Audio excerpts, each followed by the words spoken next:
Hello and welcome to this week's episode where we're going to talk about something a little spicy.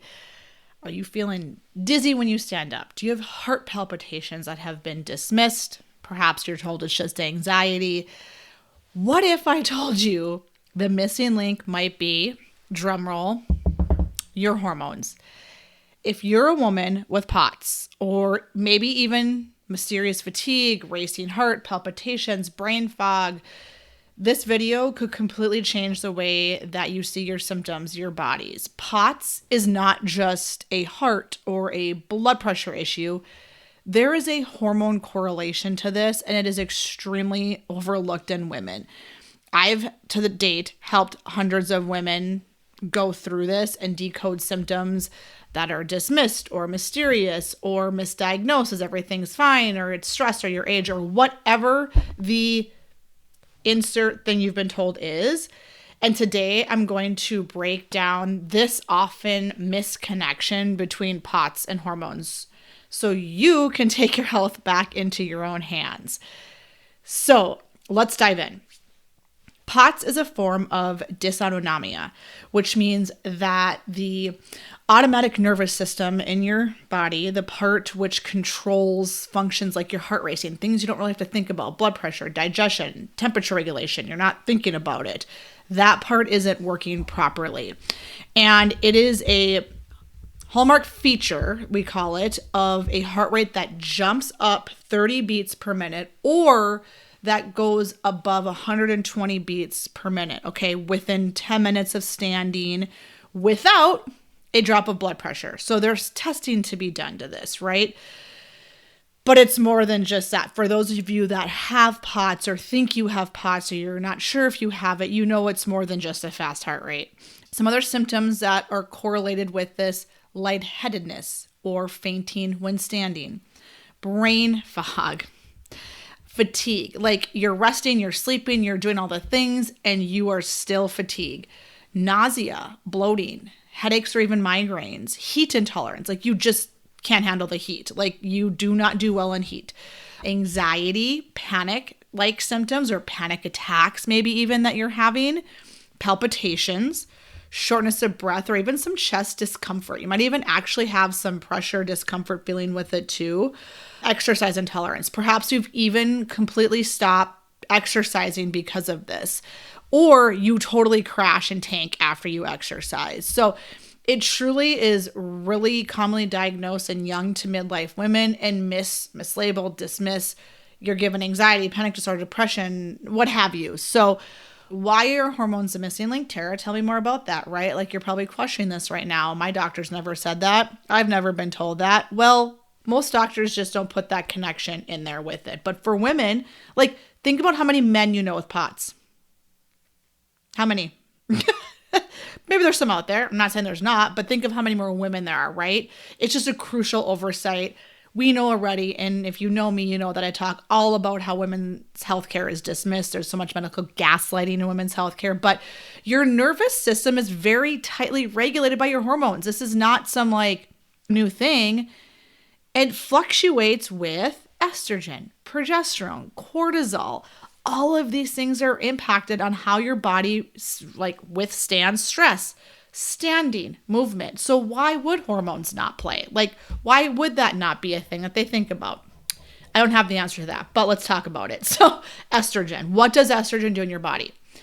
I want to put this out there. Hormones run through every organ in your body. There's not one organ that does not have hormones that run through it. Let's start with estrogen. We know that estrogen supports blood vessels. When levels drop or fluctuate like crazy, like some of you have going on for various reasons, vessels may not be constricting properly. They're not constricting. So what's happening? You have a pooling of blood in legs or wherever, and you're going to get dizziness, heart palpitations.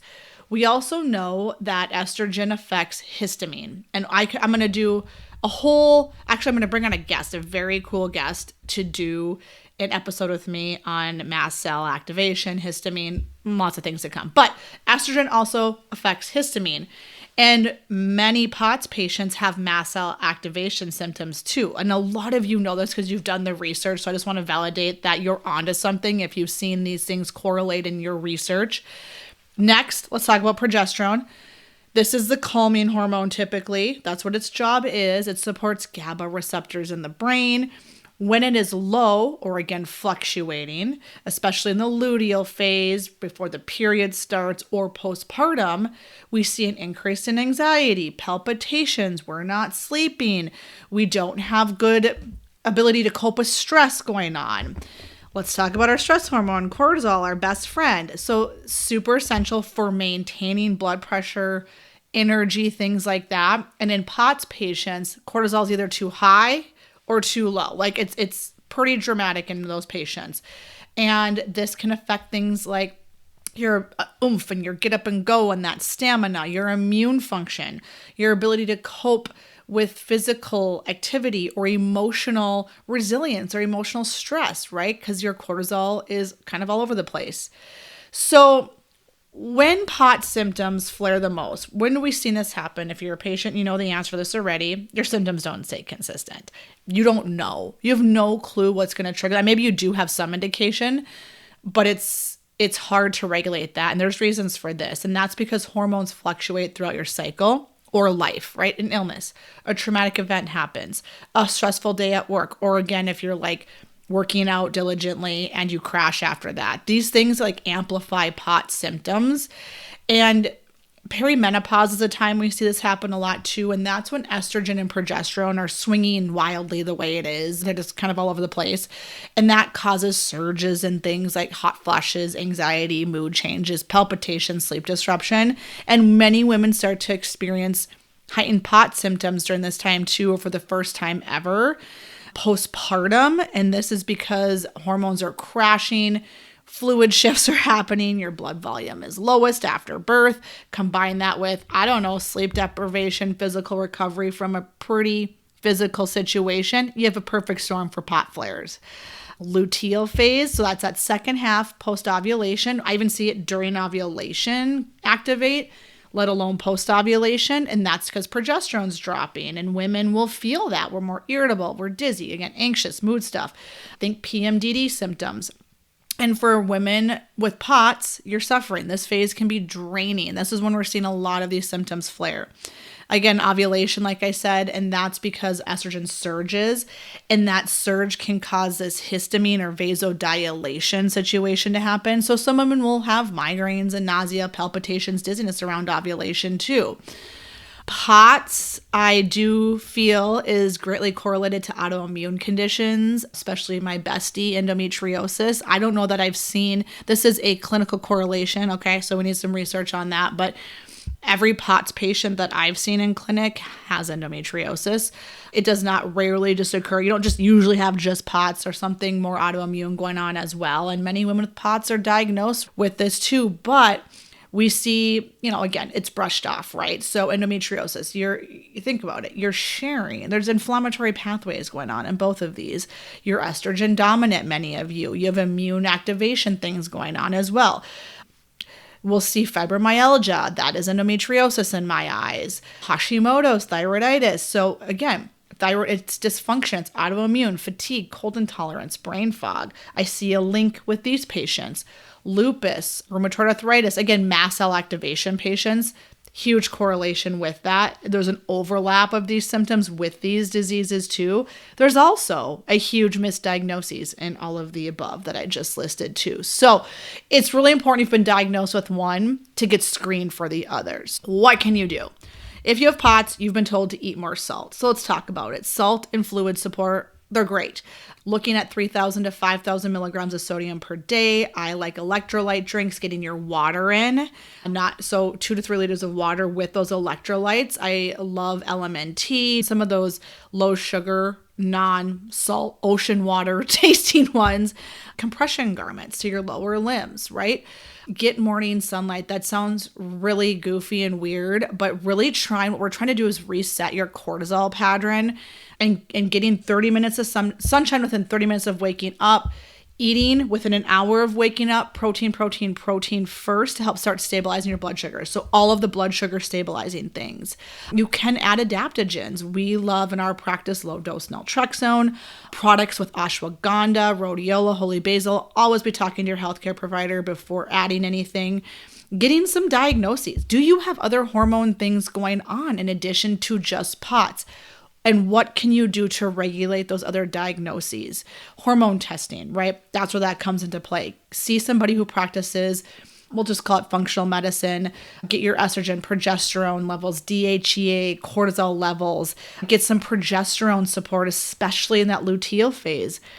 Consider adding some magnesium glycinate, vitamin B6 or vitamin B complex as well. And then again, working with somebody who's trained in bioidentical hormone therapy, replacement therapy is so important. Nervous system regulation, working on this myself, check that off, but working on that fight or flight. What do we have to do to get you out of fight or flight? Vagus nerve stimulation is kind of becoming a talked about thing. Cold exposure, right? Things like, I'm not into this yet, but you can look into things like humming, gargling, breath work, gentle exercise. We do not need to run into HIIT workouts. Muscle strengthening, walking after meals, getting a walking treadmill at your desk, yoga, biking, gentle things to help with that. Working with somebody, again, who does somatic therapies, meditations, things like that. Love red light therapy as well to add into all of that. But getting the right labs. At the end of the day, this comes down to getting diagnosed with those other potential things going on as well, and working with somebody, but also getting diagnosed with POTS, getting the tilt table test, getting a hormone panel, right? Nutrients. What's your ferritin doing? What's your iron doing? What's your vitamin D doing? Are you working on cortisol and inflammation? What are some other things you can do too? Stay hydrated. So again, if you've been told it's just anxiety when deep down you know something else is going on, drop a comment. I would love to hear your stories. If you're watching on YouTube, if you're on the podcast, come say hi to me over on Instagram. You never know who else sharing your story might help, or sharing your experience. How did you get the diagnoses? How did you get answers? And if this video or this podcast resonated with you and you're ready to get real answers, not just symptom management, I'd love to help you. The link to how to connect with me is in today's show notes or in the bio today. You can book a customized consultation with me using that link if you're newly diagnosed or just trying to navigate this. You do not have to do this alone. We'll dig deep. We're going to get the tests that matter, and we're going to create a plan to get you feeling like yourself again. Thank you so much for listening. And again, I'm so excited to be in my new space. If you haven't noticed, I am not in my dungeon hole basement. I'm in my transitional home office till I get to my bigger goal of a podcast, actual podcast studio, which is coming soon. But hit subscribe, and we have some amazing content coming on this. And I have some guest experts you're not going to want to miss. So thank you so much for listening to this week's episode.